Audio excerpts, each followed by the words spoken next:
Hello madlang person, for today's vlog, ito pala yung karugtong ng video nung nag-riverbanks kami ba. At pagkatapos nga namin sumakay doon sa sinasakyan namin kanina madlang person, yung electric na mga animals, basta yung mga ganon madlang person dito, pupunta kami dito ba. Kaya ang pinunta man talaga namin dito sa riverbanks madlang person, no, kaya magpasyal-pasyal lang, no, window shopping, wala po na shopping, oy. Kasi hindi pa talaga kami nakapunta dito madlang person ba dito sa riverbanks, dito sa may tulay ba yan, basta kaya ito, pupuntahan na namin, kaya ito lang pala yun. Medyo maliit lang naman siya. At marami nga din pala dito na mamasyal madlang person. Tapos meron dito mga arkila mga bike para sa mga bata. Meron din sa mga magjojowa at kung ano-ano pa at iba-iba pa. At saglit nga lang din pala kaming namasyal dyan sa may riverbank, sa may ilog madlang person ba. Kaya medyo boring man. Oy, laay ang kapaligiran. Kaya ayan, lakad-lakad lang din kami dito ng kaunti. At medyo hapon na din kasi yan madlang person. Kaya sabi ko kay Victor, magsiuwi na tayo, tapos may dadaanan kaming ganito madlang person na bintahan ng mga pambata ba.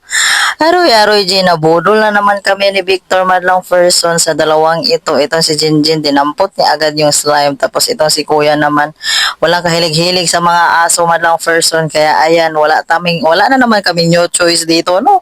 Wala kaming no choice ni Victor dito madlang person. Hindi pwedeng hindi mabilhan kaya magligid-ligid yan sa dalan. Ayan, biyahe na kami madlang person. Tapos nag-suggest pala si Victor na may lugar daw na overlooking sa San Mateo. Kaya for dago na mga person madlang person doon sa sinabi ni Victor na overlooking daw kuno ba. At medyo naiinis na dyan si Victor sa Waze madlang person ba. Kaya parang nililigaw naman kami nito na Waze. Uy, kaya sabi ko kay Victor, magsiuwi na tayo, nakakagutom na. Buti at may nadaanan pa kaming gulay sa may palengke madlang person dahil gabi na din kasi niyan. Kaya ayan, nagmamadali na nga ako maghimay dyan sa mga gulay madlang person na kay nakakaano na ba, gustong-gusto ko nang humigop ng sabaw ba.